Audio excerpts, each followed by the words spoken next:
말씀드리겠습니다. 임보라입니다. 저는 김진우 선생님이 저를 소개해 주실 때 왜 저를 이 자리에 불렀는지 조금 힌트를 더 주실 줄 알았는데 여전히 전화하실 때나 소개해 주실 때나 말씀을 잘 안 해주시는 것 같습니다. 의외로 김진우 선생님께서 전화를 해주셨고 예수 목회 세미나에 이러한 주제로 이야기를 했으면 좋겠다 그렇게 말씀을 해주셨는데요. 제가 워낙 또 존경하는 분이다 보니 왜 부르시냐, 어떤 이야기를 듣기를 원하시냐 이렇게 저도 꼬치꼬치 묻지 않고 그저 예 하고만 간단히 대답을 했습니다. 저는 지금 기장교회에서 목회를 하고 있지만 저의 신앙적인 배기랄까요? 제가 자랐었던 그 배경은 예장 통합에서 쭉 자라왔었고요. 그리고 대학을 가고 결국 이제 신학대학원을 기장 하이시는 신학대학원으로 가게 되면서 기장과 연을 맺게 되었습니다.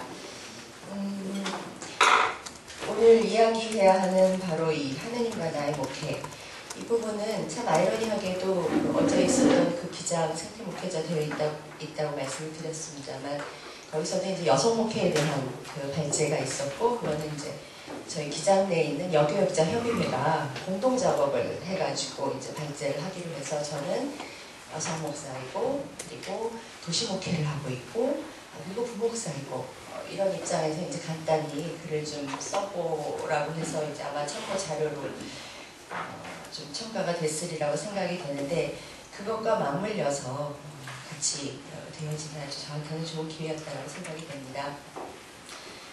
제가 그 짧게 그 노트식으로 쓴 것은 보시다시피 이제 50페이지부터 쭉 있는데요.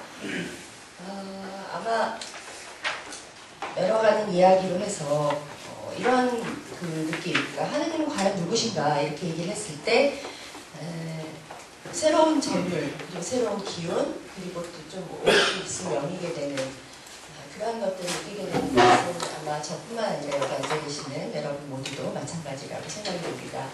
하지만 역시 내가 믿는 하느님과 그리고 세상에서 이야기되는 하느님, 그리고 하느님을 믿는 사람들이라고 하는 이들이 벌이는 작태 이런 것들을 통해 볼 때마다 또 경험할 때마다 과연 우리가 같은 이름으로 고백하고 있는 하느님 같은 분이시냐 이런 고민을 깊게 해 오셨다고 생각을 합니다. 뿐만 아니라 예수를 전하는 거에 있어서나 어떤 성령에 대한 이해에 있어서나 이런 것들이 굉장히 상충하는데 어제 그 소개 시간에 어떤 분이 여기 계신 분들은 비주류 목회를 하시는 분이다 이런 얘기도 하셨습니다만 주류가 되고자 하는, 그러니까 수가 많아지거나 이렇게 뭔가 힘을 가지고 하고자 하는 것은 전혀 아니나 그럼에도 불구하고 왜 항상 추구하고 뭔가 해나가려고 하는 모든 것들이 그저 비주류로 내지는 배제되어지고 주변부로 밀려나고 하는 것일까 이런 생각들을 해보게 됩니다. 그래서 나의 하느님과 나의 목회 이야기들을 해나가면서 먼저는 몇 가지 떠오르는 단상들이 있었습니다.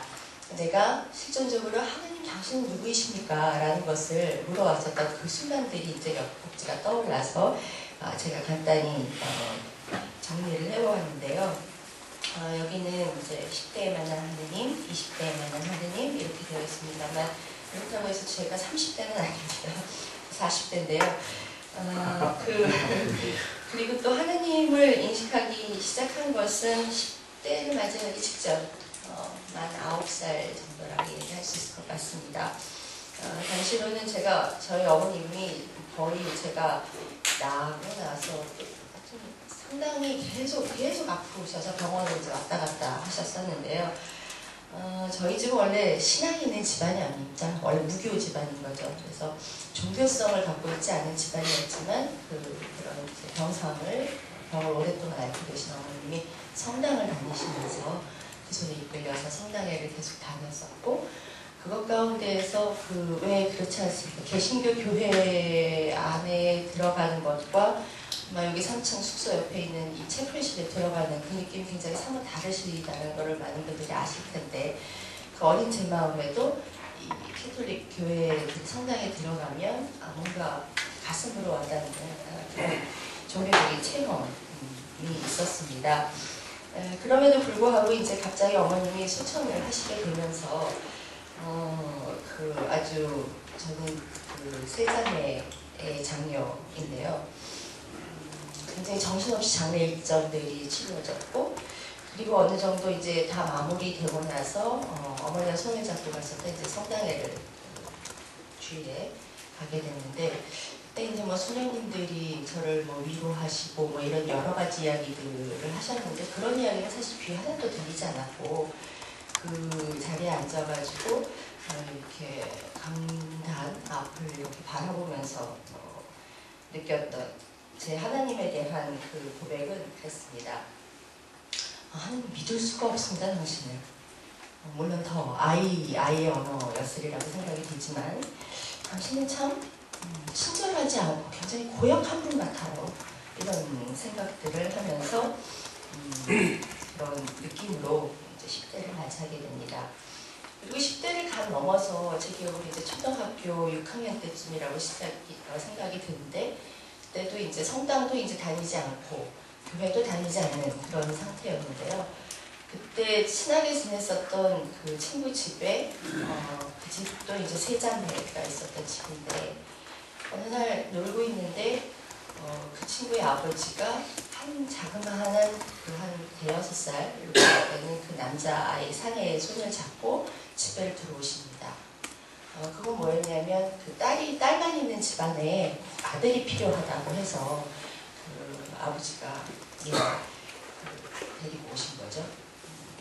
그런 거 가운데서 그 아이가 얼마나 부산했었는지 지금 제 생각에도 방이면 방마다 그 침대에서 콩콩콩 뛰고 이 집안을 막 해집고 다니는 그런 정신이 없었습니다. 근데 제 친구의 어머님이 하시는 말씀이 이렇게 딱 귓가에 스치듯 저한테 들렸는데, 하나님이 사랑하라고 하셨으면 내가 참고 사랑해야지. 그 얘기를 되뇌이는 것을 제가 들은 거죠. 사실 그 어머니나 제 친구 자매들과 관련 그 모두에게 그 닥쳤었던 갑작스러운 그 상황은 굉장히 충격이었을 것이고, 그리고 많은 아픔이었을 텐데, 그 어머니는 그 순간은 내가 이거는 견디고 넘어가야 될 어떤 사건으로 받아들이셨던 겁니다. 그래서 뭐 역시 어린 나이이기는 했었지만 그 당시로서 하나님은 별스러운 분이시다. 여전히 너무하다. 이거는 뭔가 아닌 것 같은 상황인데 그럼에도 불구하고 이거를 인내하도록 만드시는 하나님은 바로 떠나는 분이시다. 이런 의문점들을 가졌습니다. 그러면서 10대 초반 중반을 지나면서는 한참 그 당시는 휴가라는 영화가 유행했었던 시절입니다. 그래서 그 중학교에 아주 신실한 믿음을 가지고 있었던 선생님은 아이들을 모아놓고 이제 휴가라는 영화를 틀어주시곤 했는데요. 또 내지는 그 당시부터 이제 조금 교회에 다시 친구의 손에 이끌려서 나가기 시작을 하면서 듬성듬성 왔다 갔다 하는 사이에 이런 적도 있었죠. 그러니까 좀 그때 아마 그 농구대회였었던 것 같은데, 세계 국가대표팀을 응원하느라고 이제 늦은 밤 자고 그 다음날 예배를 빠뜨렸더니 제 친구가 불가같이 화를 냈습니다. 너 같은 애는 하나님 앞에 신실하지 않다고. 그런 것들이 엮어지면서 제 10대 중반에 만났었던 또 기억나는 남아있는 하나님의 이미지라는 것은 제가 여기 적은 것처럼 참 쫀쫀하시다. 하나님이 이렇게 사람들 죄에 졌다고 막 큰 가마솥에 막 지지고 볶고 막 튀기고 막 이런 것들 굉장히 역겹지 않습니까? 그냥 영화만 보는데도 냄새가 어디서 풍겨오는 듯한 그런 하나님. 그리고 좋아하는 스포츠 경기를 보다가 늦잠을 잘 수도 있지. 그렇게 해서 주일 예배에 빠졌다고 해서 하나님이 이렇게 너는 신실하지 않다고 뭐 이런 식으로 막 몰아세운다면 참 쫀쫀하다 한마디로 그런 생각을 사실은 했었습니다. 그런저런 맥락 가운데서 저는 이제 그 87학번입니다. 그래서 학교 들어가자마자 2월 형제 전기부터 공부부터 시작해서 쭉 이어지는 과정을 만나게 되고요. 그런 것 가운데서 이제껏 내가 알았었던 게 다가 아니구나, 게다가 진실이 아니구나라는 것을 알게 되면서 나름대로 어떤 사회적인 인식이나 역사적인 인식, 그리고 종교에 대해서 뭐 여전히 제가 좀 삐딱선을 계속 하고 있었다 하더라도 그 가운데서 뭔가 그 종교의 역할이랄까, 믿음 이런 것들에 대해서 좀 깨어지는 그런 경험들을 하게 되었고요. 그런 것들을 통해서 결국은 제가 이제 예산 통합이라는 교단 인식이 있어서 거기서 교회 생활을 처음 시작한 것은 아니었습니다만, 그럼에도 불구하고 거기서 떠나서 기자교회를 가야겠다라는 생각을 하게 된 그런 계기가 되었다라고 생각이 듭니다. 이렇게 아프리 정도로 간단하게 말씀은 이제 드렸습니다만, 저는 여전히 하느님에 대한 고백, 하느님은 누구신가? 이런 것들을 이야기할 때 이것은 어제도 김경재 스승님도 그런 말씀 많이 하셨고, 추상적인 고백이 되어서는 안 된다라는 것, 저뿐만 아니라 여기 앉아계신 대부분의 분들이 동의하시리라고 생각이 듭니다만, 그런 실존적인 고백으로 고백되어지는 하느님이 아닐 경우 얼마나 뒤틀린 현실들로 또다시 일들이 계속 꼬이게 되는지를 저희들이 다 목도하고 있다라고 생각이 듭니다. 제가 이제 몇 회 전에 어떤 토론회에 참석을 해서 토론을 하고, 그리고 그런 기사들이 이제 기독교 신문에 이렇게 막 나오기 시작을 하면서 한 60대 분이 이제 전화를 걸어와서는 내가 고백한 하나님이 도대체 누구냐, 예수가 누구냐, 이런 거를 따져 물은 적이 있었습니다. 이렇게 저렇게 설명을 하지만은 결국은 그분이 마지막은 목사라면서 안수는 제대로 받기가 다른 거예요. 이러면서 사실 제가 굉장히 점잖이 얘기를 했지만 심한 말을 하면서 이제 전화를 끊었습니다. 제가 그 목소리를 통해서 느끼게 된 이 아주 정말 우리가 믿는 하느님이, 같이 고백하는 이름의 하느님이 정말 다른 분이구나 하는 것을 정말 더 피부에 와닿게 느끼게 된 그런 계기가 되었습니다만, 저는 그렇게 교리 안에 갇혀져 있는 하느님이랄까요? 그래서 하느님을 성서의 문자로만 이해하고 그것에 가두어놓는 하느님에 대한 이 분노들을 사실은 이제 2000년 후반, 구체적으로 얘기하면 2007년부터 시작해서 계속 경험들과 분노와 이런 것들을 이제 그런 것들이 교차하면서 쭉 지내왔었던 것 같습니다. 그래서 저는 언젠가 이 교리와 한번 정면 승부를 해야 된다라고 벼르고 있습니다. 근데 이게 뭐 교리를 예를 들어 각 교단이 갖고 있는 그 신앙 고백이라는 게 있지 않습니까? 그리고 신앙 요리문답이라는 것이 있고, 이런 것도 도대체 어떤 과정을 통해서 변화를 줄 수 있나, 어떻게 하면 이것이 잘못되었다라고 얘기할 수 있는 그런 과정을 밟을 수 있나, 이런 것들을 생각하게 되는데요. 그래서 제가 여기 3번에 적은 것이 제가 속해 있는 기장의 신앙 고백을 적었습니다. 물론 3-1에는 우리들이 계속 고백하고 있는 사도 신조라든지 미피아 신조의 부분들도 적고 있습니다만, 제가 계속 부딪혀오는 교리 속의 하느님이라는 것은 크게 이 두 가지라는 것을 이제 제가 압축을 시킨 것입니다. 잘 아시는 부분이니까 전능한 천지만신 하느님 아버지,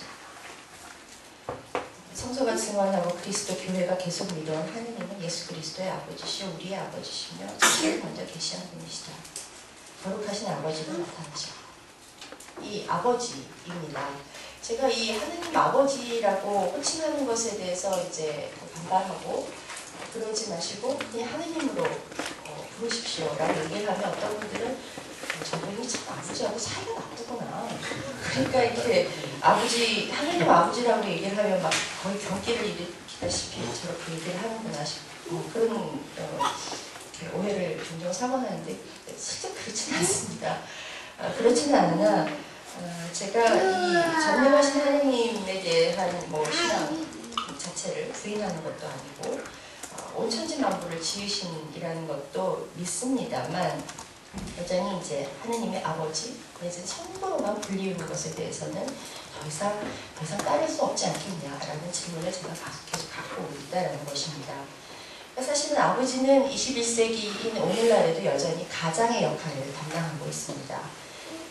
가부장제라고 얘기하는 그 가부장제 핵심 역할을 담당하고 있는 것이 이제 아버지인데, 말하면 잔소리이듯이 사회적으로나 특히나 요즘 같아서는 더욱더 종교적으로 가부장제가 갖고 있는 이 차별 내지는 억압, 이런 부분에 대해서는 저희가 몰라라 할 수는 없다는 것입니다. 그래서 인애하신 하느님, 인자하신 하느님, 사랑이신 하느님, 뭐 이런 그 많은 수식어들을 앞에 붙인다고 해도 사실은 그 여성신학자인 메리 데일리의 말처럼 이 아버지가 붙음으로써 이미 그 하나님의 존재가 규정되어 버리는, 아무리 하느님 아버지 그런 의미가 아니야 라고 얘기하지만, 그러나 그 아버지라는 언어가 갖고 있는 것에서 이 옥죄어오는 그 모든 것들이 있을 수밖에 없다는 것입니다. 그러니까 이 메리 데일리의 말 그대로 옮겨본다면은 이 하느님이라는 언어에서, 하느님 아버지라는 언어에서 남성적 상상을 제거하는 것은 불가능하다. 그이는 그렇게 본 것이거든요. 그래서 이 아버지라는 것은 다시 좀 반복되는 것일 수 있지만 생물학적인 뜻에서의 남성만을 의미하는 것이 아니라 기득권, 독점, 그리고 폭력적인 것까지도 포함되는 그런 합의적인 언어라고 얘기할 수 있습니다. 그렇기 때문에 이 석유 기독교의 흐름에서 우리 유교의 흐름까지 이것이 더욱더 견고하고 고착적으로 남아져 있는 이 우리 남한의 이 교회에서는 사실은 하느님 아버지는 이제 역시 메리 데일리의 말입니다만 하느님 아버지 너머에 있는, 아까도 비욘드라는 말이 나왔습니다만 이 하느님 아버지 너머에 있는 참 하나님으로 고백되고 불리워질 수 있는 그런 것이 아닌가 생각을 합니다. 그래서 여러분들도 가급적으로 그 현장에서 이 하느님 아버지를 반복적으로 사용하는 그런 경우가 많잖아요. 기도 같은 거, 회중 기도 시키자 보면은 그런 부분들을 좀 이렇게 수정해 나가는 작은 것일 수 있으나 굉장히 큰 의미를 담고 있는 그런 부분들도 필요하지 않을까 덧붙여봅니다. 그리고 여기 제가 교리 부분에서 그 3-2로 나온 것은 사람에 대한 이야기, 그리고 더불어서 감리교도 그러하리라고 생각이 듭니다만 일남일녀를 결합시켜 공동체를 이루어 생을 즐겁고 풍부하게 하시는 것은 하느님의 선하신 축복이다. 인간이 이성의 상대자와 사랑의 사귐을 위해서 가지는 성을 생애를 위하여 창조의 기적을 발휘하는 귀중한 특성이다. 그러므로 성을 모욕하거나 남용하여 불행을 초래하지 말고 그리스도 신앙으로 그 질서를 지켜야 한다라는 부분입니다. 하나님의 형상대로 지음을 받았다는 것은 어제 주제 강연에서부터 계속 반복되어 온 또 이야기 중에 하나입니다만, 이 하나님의 형상대로 지음받은 사람의 테두리가 정해져 있다는 것입니다. 특히 종교 내에. 그렇기 때문에 이 하나님 형상대로 지음받은 사람의 선택된 자만을 그 범주에 놓고 그 이외의 타자에 대해서는 마음대로 짓밟아도 되는, 그리고 그 사람을 죄인이라고 막 몰아세우는 것이 허용되는 이런 종교적인 잣대, 굉장히 이중적인 잣대라고 할 수 있는데요. 이런 것들은 굉장히 폭력적인 종교의 모습을 나타내는 거라고 생각을 합니다. 특히 이제 제가 여기서 이야기하는 것은 일남일녀의 결합과 관련된 것입니다. 그러니까 이성 간의 사랑만이 하나님이 창조하신 사랑이다. 그리고 말하자면 그것이 질서에 맞는 것이다. 어제도 뭐 제자리, 질서, 이런 이야기, 정교의 책에 이런 이야기를 했지만 그 가운데서 항상 이 내쳐지는 부분이 이제 이런 부분이지요. 그래서 이성에만을 기반으로 하는 기독교 교리가 정말 온전한 하나님의 창조의 축복을 다 담을 수 있겠냐, 이런 질문 또한 하게 됩니다.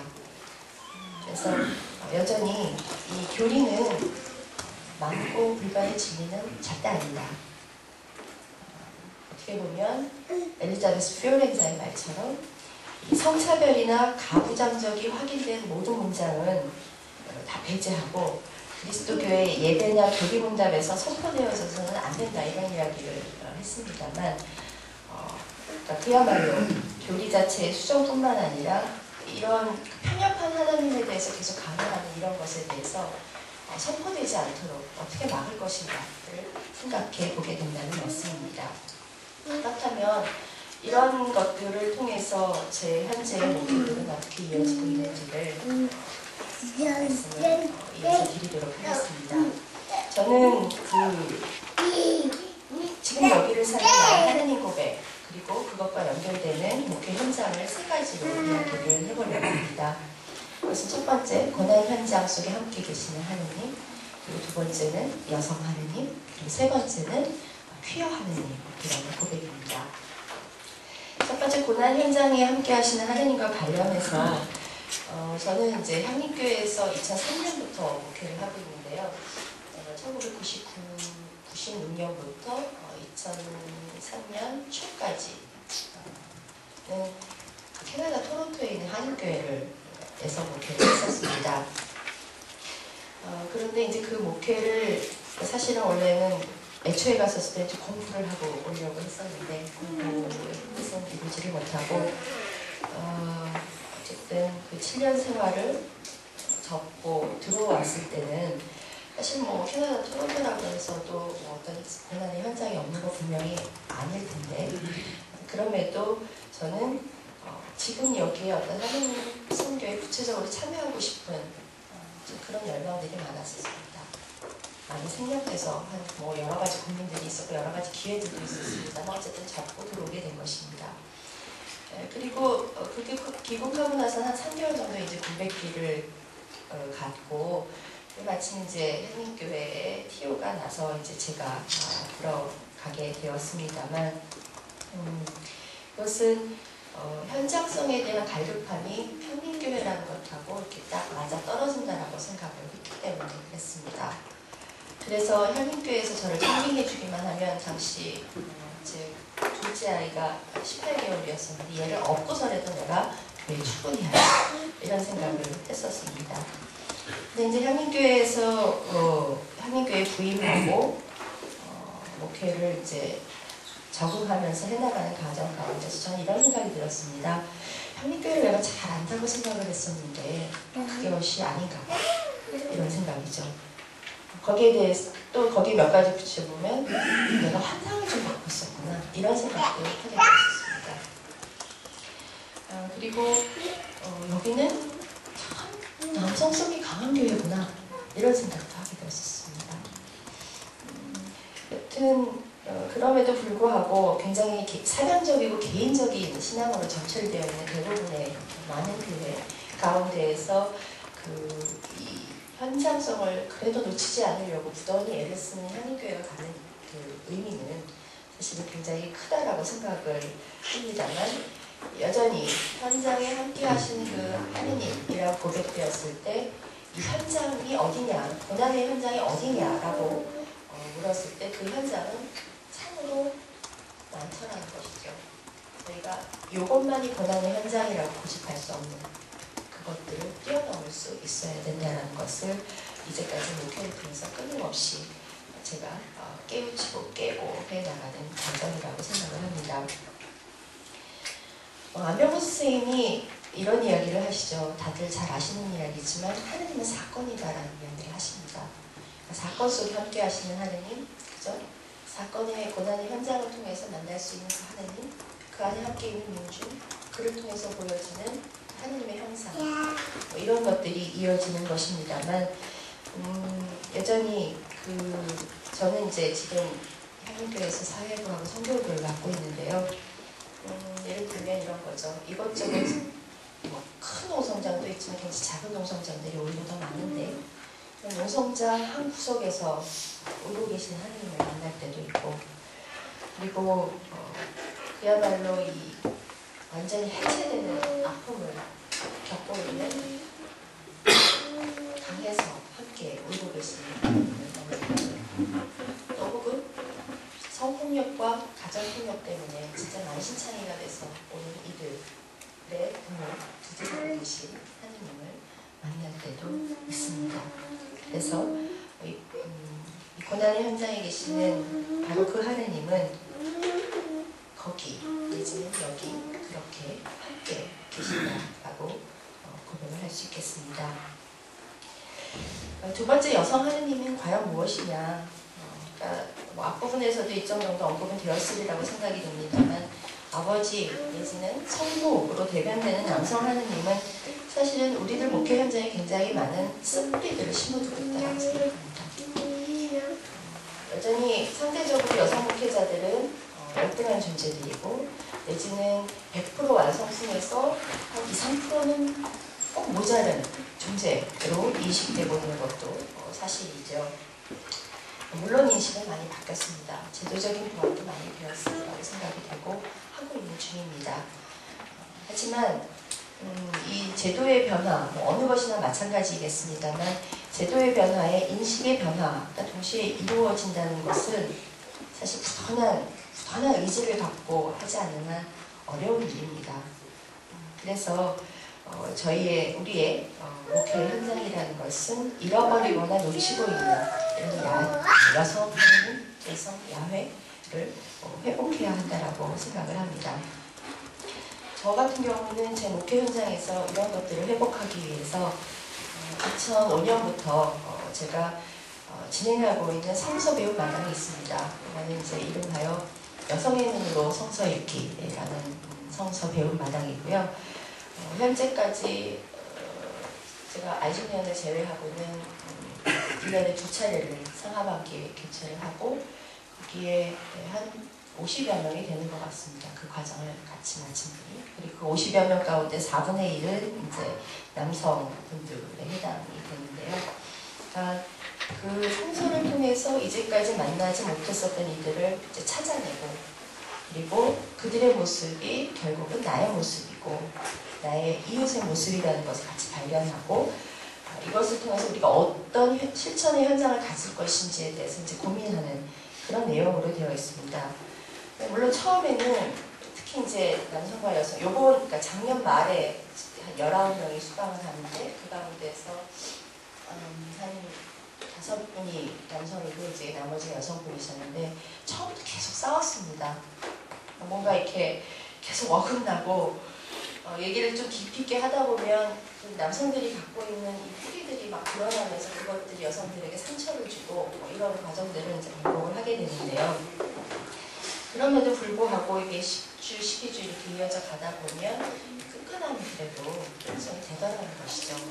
그런 가운데서 좀 저에게도 참 이제 좋은 경험이 되고 있는데 주로 이제 보는 것은 다양한 성서에서 방법론에 대해서 소개를 하고 그리고 그야말로 하와이 이야기부터 여성은 정말 죄악의 근원이냐 이런 질문도 하게 되고 그리고 성적 자기결정권이라든지 나의 몸에 대한 이야기라든지 그리고 평등 해방 성령으로 잉태하사 동정녀 마리에게 나시고 이런 것들을 같이 묻고 대답한다든지 갈릴레아 여성들에 대해서 보고 초기 기독교사가 어떻게 왜곡되고 뒤틀렸는지를 좀 풀어보고 그리고 더불어서 퀴어 신학에 대한 소개를 하고 또 스토리텔링을 통해서 자신들을 돌아보는 그런 시간들도 갖습니다.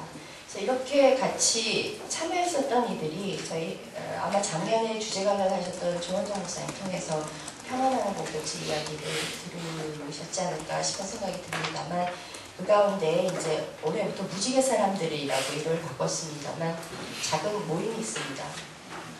거기에서 같이 공부했었던 사람들이 주축이 돼서 이 작은 공동체를 꾸렸고요. 그곳 가운데에서 여전히 신학적인 질문뿐만 아니라 사회를 향해, 역사를 향해, 그리고 스스로를 향해 질문을 던지면서 계속 공부하고 나누고 그리고 실천 현장에 나가고 여러 가지 다양한 활동들을 하고 있습니다. 세 번째 제가 퀴어 하느님 이야기를 하게 되겠는데요. 그러니까 두 번째 여성 하느님, 여성 야훼에 대한 회복을 이야기했다면 저는 그 퀴어 하느님에 대한 고백 또한 회복되어져야 된다고 믿고 있습니다. 이 퀴어 하느님은 굉장히 낯설게 들리시는 분들도 계실 수 있고 근래 들어서는 많이 좀 회자되는 이야기이기도 합니다. 근데 역시 퀴어 하느님은 더 퀴어가 해가지고요. 마르셀라 아우타우스 라이드라는 그 여성 신학자입니다. 역시 그분의 책 제목이기도 합니다. 여기서 그 책에서 얘기하는 퀴어 하느님이라는 것은 무엇이냐면요. 전통적인 기독교의 가치관으로 인해서 벽장에 갇혀진 하느님. 클로셋이라는 말을 많이 쓰는데요. 동성애자들이 자신의 정체성을 드러내지 못하고 갖고 있는 것을 클로셋에 있다, 벽장 속에 갇혀있다 이런 말을 씁니다. 그랬을 때 하느님 또한 벽장 속에 가둬놓는다는 이야기를 하는 것이고 동시에 가난한 성소수자들의 삶의 현장에 계시는 그들과 함께 계시는 하느님을 커밍아웃 시키는 이야기. 그러니까 그 제목 안에는 그런 것들이 이제 다 포함이 되어 있다고 할 수 있습니다. 그러니까 사실은 여성 하느님 요즘 뭐 이제서야 양성평등 얘기되고 각 교단에서 양성평등 교육을 하고 뭐 이렇게 되어 있습니다만 저는 이 양성평등보다 그러니까 저 양성이라는 말을 잘 안 쓰고 성평등이라는 말을 쓰는데 이 퀴어 하느님은 여성 하느님보다 더 폭발적인 그런 개념이라고 할 수 있겠습니다. 그래서 다양한 성 정체성 그러니까 우리가 다 하느님의 형상이라고 한다면 정말 수많은 다양한 성 정체성을 심어주신, 만들어주신 그런 분이 바로 그 근원을 따져가다 보면 그것이 하느님 아니겠습니까? 그렇기 때문에 하느님의 형상인 인간이 성성을 가졌듯이 하느님에게 있어서 자꾸 무성을 강조하면서 하느님이 갖고 있는 성성을 자꾸 이 거세시키는 그런 부분들에 대해서는 우리가 더 늦지 않았으면 이제라도 늦지 않았으니 기독교가 거기에 대해서 질문하고 물어봐야 된다고 저는 생각을 합니다. 제 자신이 저는 올해로 결혼한 지 17년이 되었습니다. 초등학교 6학년과 이제 초등학교 4학년 된 딸 둘이 있습니다. 여러분은 어떠실지 모르겠습니다. 보통 뭐 남성, 여성 이렇게 안 나뉘고 이성애자, 동성애자 뭐 이렇게 나눴었을 때 성다수자, 성소수자 뭐 이렇게 나눴었을 때 대부분의 사람들은 나는 다수자에 속한다고 생각을 합니다. 나는 이성애자야 이렇게 생각을 합니다. 그러나 그 순도 100의 이성애자가 있을 수도 있지만 모두가 다 순도 100의 이성애자라고 저는 생각하지 않습니다. 제 자신도 가만 제 자신을 성찰해보면 저는 이성애자의 삶을 살고 있고 그런 가정을 꾸리고 그 테두리 안에서 살고 있긴 하지만 저 100%라고 생각하지 않습니다. 한 6, 7 그 사이를 왔다 갔다 하는 정도라고 생각을 합니다. 뿐만 아니라 동성애자들도 마찬가지라는 것이죠. 정말 100% 동성애자도 있고 뭐 양성애자 사이를 왔다 갔다 하는 경우도 있고 물론 생물학적인 성과 자기의 섹슈얼리티의 어떤 불일치를 갖고 있는 트랜스젠더도 있고 여러 성 정체성을 가지고 있는 이들이 있습니다. 그러니까 당신이 그 캐나다 토론토에서 7년 목회했다 그러더니 외국인들 좀 먹어서 이렇게 성소수자 문제에 대해서 굉장히 개방적인가 보다 이렇게 생각을 하실 수도 있는데요. 저는 캐나다 토론토에 가기 이전에 제주에 있었습니다. 그래서 제 친구들이 들어있고 제가 교회에서 가르쳤었던 제자들이 들어있었고 제 이웃이 그랬었습니다. 그러니까 성소수자들은 늘 제 주변에도 있고요. 제 주변뿐만 아니라 여러분들 주변에도 존재하고 있습니다. 그래서 아까 제가 교리 이야기를 하기 전에 제게 전화 걸었었던 60대 초반에 어떤 분의 이야기를 했었습니다만 그 당시가 이제 한참 그 차별금지법 제정과 관련해서 기독교 진영이 난리를 쳤었던 때였습니다. 물론 그 2003년으로 거슬러 올라가면 그때도 한기총을 중심으로 해서 이런 그때는 청소년 보호법과 관련된 논란이었습니다만 그 한기총의 어떤 성명서죠. 소돔과 고모라 이야기하면서 동성애자는 죄인이고 뭐 여러 가지 그런 것들을 그런 발표들에 충격을 받아서 10대 청소년이 자살한 사건이 있었습니다. 그때 그때 그 죽음을 목도하고 그 친구를 발견했었던 이들이 한기총에 몰려가서 항의했었습니다. 그런데 한기총에서는 냉담했었습니다. 창피한 줄 알라고, 니들이 부끄러운 줄 알라고 이렇게 손가락질을 했었습니다. 네, 그런 식으로 사실은 그 한국에 있는 성소수자들과 개신교의 이 관계는 꼬일 대로 지금 꼬여 있고 작년에도 마찬가지였었죠. 그래서 차별을 금지하는 사회적인 합의를 이뤄내자는 것에 대해서 계속 반개를 드는 기독교, 개신교. 근래 들어서는 뭐 종단이라는 이름으로도 성경서를 발표해서 사실은 뭐 개신교에만 성소수자가 있는 것도 아니고 카톨릭에도 있고 불교에도 있고 이런데 그들의 아주 마음들을 크게 상심하게 만드는 이 교일이 계속 이어왔었습니다만 뭐랄까요, 저희가 지금 하느님에 대해서 이야기를 하고 목회에 대해서 이야기를 하면서 다양한 차별을 자행하는 집단으로서의 교회 집단, 기독교인 이거에 대해서 저희가 그냥 모른 척할 수는 없지 않겠냐라는 이야기를 하고 싶습니다. 그래서 저는 큐어 하느님과 관련해서는 그 차별금지법 제정과 관련해서 이제 뜻있는 사람들이 한 줄씩 모여서 이제 차별 없는 세상을 위한 기독인연대라는 모임을 꾸렸고요. 이것이 이제 올해 2008년 4월에 정식 발족을 했었으니까 올해로 만 3년을 맞게 되는데 맨 처음에는 그야말로 미한 성소수자의 미한 운동에서 출발을 했었습니다만 이제는 성소수자의 내지는 성소수자에 의한 이런 운동, 신앙운동 이런 것으로 지금 바뀌어가고 있습니다. 그래서 함께 만나고 있는 분들은 10대 친구들도 있는가 하면 50대, 60대 되신 분들도 계시고 그야말로 이제 보통 LGBT라는 말 쓰지 않습니까? 레즈비언, 게이, 바이섹슈얼, 트랜스젠더 이렇게 LGBT 성소수자 그룹과 또 이성애자 그룹이 한데 어울려서 함께 성서를 보고 기도하고 그리고 문화활동도 하고 치유, 춤 세라피라든지 미술 세라피라든지 이런 프로그램도 같이 하고 그러면서 같이 아주 작은 서툰 발걸음이지만 그렇게 공동체를 이루어서 지나고 있습니다. 근래 저도 이제 공동저자로 참여했었습니다만 이 성적 소수자를 위한 숨길 내기와 쉼의 공간 창출을 내겠다는 의지를 담아서 이제 쉼 프로젝트라는 것이 있었고 거기서 발간한 책이 하느님을 만난 동성이라는 책이 있습니다. 보신 분들도 계실 수 있겠습니다만 그 안에는 정말 애끓는 하나님에 대한 고백들이 담겨 있습니다. 내 안에도 주님이 계십니다. 저는 이 짧은 문장에 모든 것이 압축되어 있다고 생각을 하는데요. 그야말로 편견과 무지로 일관하는 대부분의 기독교인들을 향한 저는 외침이라고 생각을 합니다. 그리고 하나님 앞에서 아무리 부인하고 왜 이런 일을 왜 내가 이런 질문들을 안 해본 친구들이 없고 그것 때문에 많은 경우 우울증을 계속 갖고 있기도 하고 또 그 가운데서는 자살 시도를 안 해본 친구들도 없고 이렇습니다. 그러나 저는 그것을 어떤 불쌍한 사람들이라든지 이런 식으로 좀 분리하고 싶은 생각 없습니다. 그러니까 많은 이성애자들과 마찬가지로 많은 동성애자들도 똑같은 삶을 살아가고 있는데 이 사회적인 편견과 오해 안에서 그들을 더 움츠려들게 하고 며칠 전에 저희 교회에서 이제 세계호 강좌를 하면서 한 분이 이런 말씀을 하셨어요. 난 동성애자다. 근데 왜 이 사회에서는 자꾸 하나님 앞에서 그러니까 나보고 하나님 앞에서 거짓말을 하라고 하냐 이런 얘기 하시면서 눈을 비추셨어요.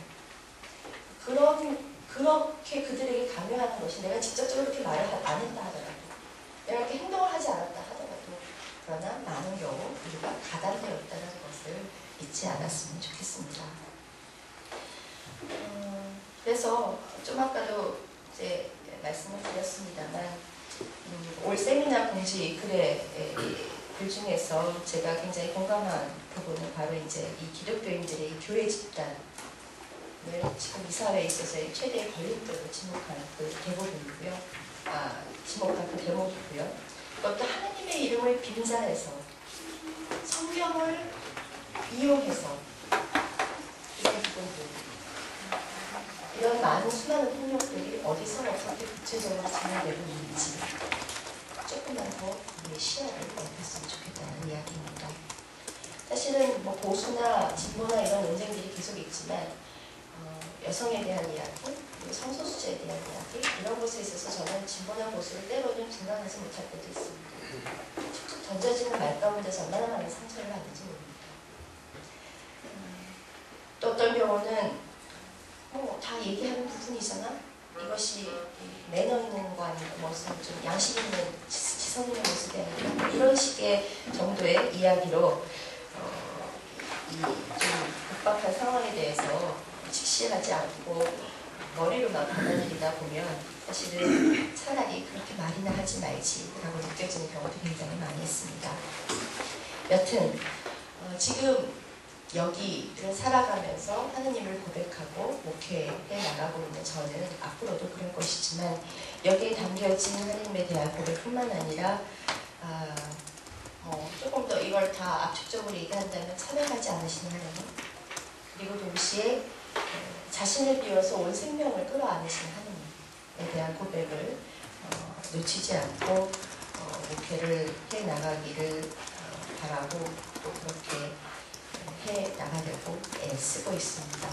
시간이 다 되어서 제 이야기는 이 정도로 마치도록 하겠습니다.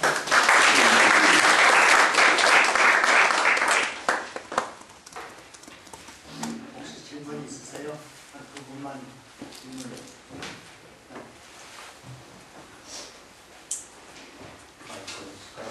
마이크가 어디 있는 거야? 목소리가 크셔서 잘 들릴 것 같은데.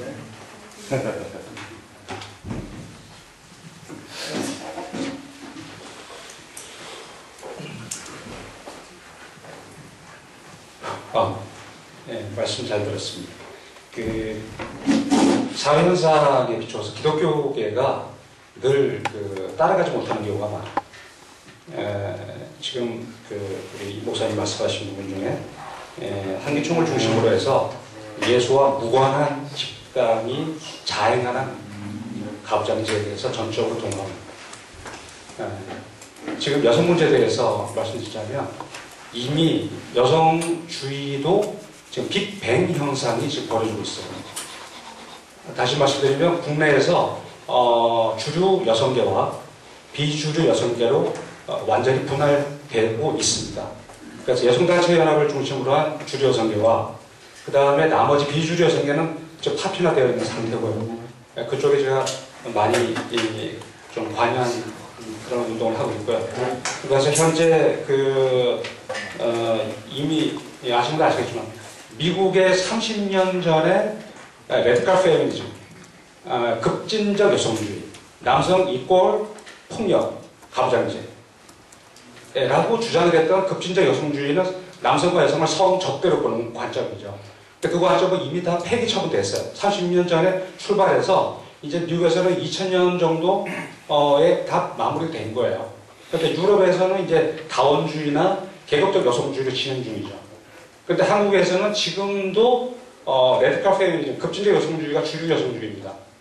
그리고 이 문제가 지금 미국의 경우에 대표적인 경우가 베티 프리단이라고 해서 미국 여성주의의 급진 여성주의의 대모예요. 그분이 돌아가셨어요. 돌아가시기 전에 베티 프리단이 어떻게 됐냐면 할머니가 되어서 나는 북경 여성대회에서 발표했어요. 나는 손주들에게 스프를 끓여주는 할머니가 되고 싶다. 가족 이데올로기 아니고요. 인간적인 모습을 보이는 거예요. 그랬더니 성적대를 따라오던 후배들이 북경 여성대회에서 그럼 우리는 어쩌란 말이냐. 그래가지고 난리가 났어요. 그런 사실에서 제가 소개드리고요. 그 다음에 프랑스의 여성주의자 중에 엘리자베트 바댕테르라고 잘못된 길의 저자입니다. 급진적 여성주의야말로 인간을 황폐화시키는 페미니즘이다. 라고 하는 책을 내놓은 적이 있어요. 그래서 지금은 국내도 마찬가지고 해외도 마찬가지고요. 다원주의 혹은 계급적 여성주의로 많이 지금 진행이 되고 있는데 거기에 대한 기독교계 내부의 정밀한 준비가 필요하겠다. 그런 생각을 하고 있어 좀 말씀을 약간 듣고 싶고요. 그리고 성적대로 가장 그 재미를 보는 자들이 누구냐 하면 바로 권력을 가진 정치꾼들이에요. 다시 말하면 그 남성과 여성을 분할함으로써 모럴 테러리즘, 파시즘을 가지고 그 사회에 남성, 여성을 갖다 훈육하는 거죠. 가지고 노는 거예요. 남성과 여성을 싸우게 해놓고 권력은 자기네들끼리 선거 때 표를 가져가는 거죠. 이 싸움에 여성주의가 이용당하는 거죠. 예, 이거 아주 여실히 그 곳곳에서 목격되고 있는데 뭐 그럼에도 불구하고 지구 곳곳에서는 가부장제가 현재 이루어지고 있고 특히 이슬람 문제 많죠. 예, 재단적인 문제 많고 이런 쪽에는 충분히 여성주의가 어쩌면 급진적 여성주의 또한 그곳에 들어가서 일을 해야 된다고 저는 생각을 해요. 예, 그래서 상당히 좀 다원화되고 있다라고 하는 말씀을 드리고 싶고 잘 아시겠지만 킨제이 박사가 데이터를 내는데 자신이 동성애자에서 이성애자까지 직접 실험을 하지 않습니까? 그러니까 누구나 이 동성애 할 수 있고요, 이성애 할 수 있고요, 양성애 할 수 있습니다. 이른바 LGBT, 트랜스젠더 빼고는 다 할 수 있어요. 실험을 하면 다 가능해요, 인간이. 그런데 선천적이냐 후천적이냐 이게 얘기하면 이제 길어져. 그래서 이 부분은 얘기하지 말고 그대로 우리가 존중을 해주자 라고 하는 문제가 있는데 문제는 뭐냐면 이걸 법제화로 볼 때는 국민적인 동의를 얻어내야 되기 때문에 상당한 조사, 아주 매우 진보적인 그 의학자들의 좀 조사가 필요하다라고 하는 그런 생각을 갖고 있어요. 어떻게 관련해서 조금 간단하게 말씀 좀 드려볼까요? 무엇을 어떻게 말씀드려야 저기 세기현 열심히 공부하시고 잘 아시는 걸로 제가 아는데, 근데 그러니까 제가 이렇게 메모한 거를 중심으로 얘기한다면은 예를 들어 한국의 여성운동의 주류는 여전히 레디칼한 페미니즘이다. 저는 이렇게 그러니까 주류 동의하지 않습니다. 그러니까 레디칼 페미니즘의 개념을 어떻게 잡느냐에 따라서 굉장히 다를 수 있을 거라는 생각이 들고요. 그리고 지금도 보면 전체적인 페미니즘의 어떤 이 흐름이 있어요. 1세대, 2세대, 3세대에서 이제 4세대 넘어간 이 과정 가운데서 한국의 주류 여성운동을 어디로 이제 포커스를 잡느냐에 또 다르지 않겠습니까? 그래서 예를 들면 한국에서의 제1세대의 페미니스트들의 주류가 레디칼 페미니즘이다 이렇게 얘기할 수도 있을 것 같다는 생각이 들지만 저는 그 레디칼 페미니즘 아니라고 생각합니다. 여성 운동가들조차도. 그래서 여튼 그럼에도 불구하고 이제 이게 뭐 남성과 여성을 분리해서 적대하고 싸우고 이런 것들로 많이 표현이 됩니다만, 그래서 어쨌든 간에 여전히 필요한 부분이, 유효한 부분은 남성들이 여전히 독점하고 있는 많은 권력 그리고 어떤 공간 이런 것들을 형평성을 이루기 위해서는, 평등을 이루기 위해서 많은 쪽으로 이전시켜야 되는 작업들은 여전히 계속해야 된다고 생각을 하기 때문에, 그런 의미로서 본다면은 레디칼한 페미니즘이 아직도 유효한 이유라고 얘기를 할 수 있지 않을까 이렇게 생각을 해보고요. 그러나 말씀하신 대로 다원화되고 다양성을 가진 여러 주제로 페미니즘이 발전해 나가고 있습니다. 그리고 아까 차별금지법 관련해서 이게 법제화를 하려면 국민조사가 필요하다. 이 부분은 좀, 그러니까 설득을 위한, 그러니까 모든 국민들에게 있어서 어떤 성 정체성이라는 것은 이러이러한 것이고 우리도 이러이러할 수 있다는 것을 그야말로 킨세이 보고서처럼 보고서가 필요하다는 말씀인지. 네, 그러니까 저는 그러니까 뭐 그런 부분이 또 필요할 수 있다라고 생각하실 수도 있으나, 저는 사실은 법제화와 관련해서 많은 사람들이 여전히 편견과 불편함을 갖고 있긴 하지만, 그럼에도 불구하고 중도계보다 훨씬 더 시민사회가 열려있다라고 믿고 있고, 이 차별을 금지하는 법안에 법제화시키는 거에 대해서 저는 상당 부분 사실 많이 동의할 거라고 생각합니다. 네, 수고하셨습니다.